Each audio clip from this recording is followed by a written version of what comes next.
भारत माता की जय। हमरा के बुलाला मोदी जी, हमरा के बुलाला राहुल जी, हमरा के बुलाला नीतीश जी, हमरा के बुलाला लालू जी। लेकिन हमरा के बुलाइबा तो हमर सर्व समाज हितैषी पार्टी के उसूलों पर चलने का संकल्प लेवे के पड़ी। हमरा के बुलाला मोदी जी, हमरा के बुलाला राहुल जी, हमरा के बुलाला नीतीश जी, हमरा के बुलाला लालू जी। हम बताई में अब की बार 2025 में कैसे चुनाव लड़े के बा, कैसन कैसन लोगन के टिकट देवे के बा। अब की बार कैसे स्पष्टता और पारदर्शिता वाली सरकार बनावे के बा, हम बताई में आप सब लोगन के। इसलिए कि हमरा बरसों से चिंतन कैले बानी हम 1985 से लगातार 27 मार्च 2018 तक भाजपा में रहले बानी। 2020 बिहार विधानसभा के चुनाव में 184 पटना साहिब विधानसभा क्षेत्र से सस्ता चुनाव अभियान चलाकर चुनाव लड़ले बानी। भारत विकास विचार मंच पर चिंतन कैले बानी। राजनीति शुद्धिकरण विचार मंच पर चिंतन कैले बानी। भारतीय जनता हितैषी मोर्चा पर चिंतन कैले बानी। जन समस्या निदान मोर्चा पर चिंतन कैले बानी हम कि कैसे भारत को भ्रष्टाचार मुक्त परिपूर्ण भारत बनाई। ए मोदी जी, ए नीतीश जी, ए राहुल जी, ए राहुल जी, ए लालू जी, हमरा के बुलावा पोसब। हम बताई में हम कैसे आप सबके सत्ता के दहलीज पर काबिज कराई। कैसे माँ भारती के सच्चे सेवक को सत्ता के दहलीज पर पहुँचाई।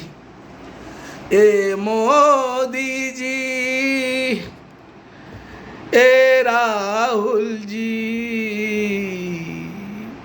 ए नीतीश जी, ए लालू जी, हमरा के बुलावा हम बताई। कैसे कैसे का करी कि अब की बार जो सरकार बनी सबसे बेहतर बनी। हम बताइम कैसे का करे के परी की अब की बार लिखित गठबंधन की सरकार बनी। सब कुछ तय करके जनता के बीच में सही बात बोल के अब की बार माँ भारती के सच्चे सेवक को टिकट देवे के पड़ी। सबके विचारधारा सब जानेंगे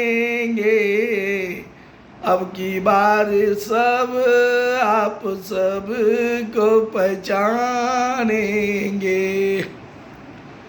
ए मोदी जी, ए राहुल जी, ए नीतीश जी, ए लालू जी, हमरा के बुलावा हम बताइम कैसे सर्व समाज हितैषी पार्टी के सोच सिद्धांतों पर चलकर स्पष्टता पारदर्शिता झलकाते हुए सस्ता चुनाव अभियान को चलाकर माँ भारती के सच्चे सेवक को जितावे। अब की बार सब भ्रष्ट लुटेरे स्वार्थी अपराधी दल बदलू को छुट्टी कर देना है। उम्र 65 वालों को छुट्टी कर देना है। विधानसभा का टिकट ग्रेजुएट से नीचे अगर किसी पार्टी ने दिया है तो उसको छुट्टी कर देना है। महंगा चुनाव लड़े वाले लोगन के छुट्टी कर देना है, चूँकि महंगा चुनाव लड़े वाला आपके सेवक नहीं एक ठग व्यापारी होते हैं जो भीड़ भाड़ लेके वोट मांगे आवे औसन औसन के बिल्कुल ना जितावे। बड़ा बड़ा रैली रैला में जो दल खूब पैसा लुटावे ऐसन ऐसन के छुट्टी कर देना है। अब की बार चिन्हित करना है कि जो पहली बार में जीता था उसका क्या औकात था और 2 बार 3 बार 4 बार 5 बार 6 बार 7 बार जीत करके कितना कमा लिया है। अब की बार ऐसन ऐसन के छुट्टी कर देना है।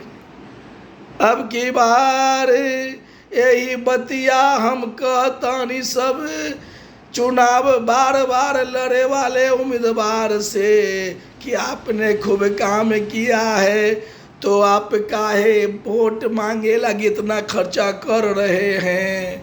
आप चुनाव में नामांकन करें घर बैठे और जनता मालिक आपके काम के भरोसे घर बैठे जिता देंगे। जो बतिया हम 2020 में 184 पटना साहिब में कहले बानी यही बतिया अब की बार कि 2020 में हमरा के जिता में 2025 में हम नामांकन करेंगे घर बैठेंगे।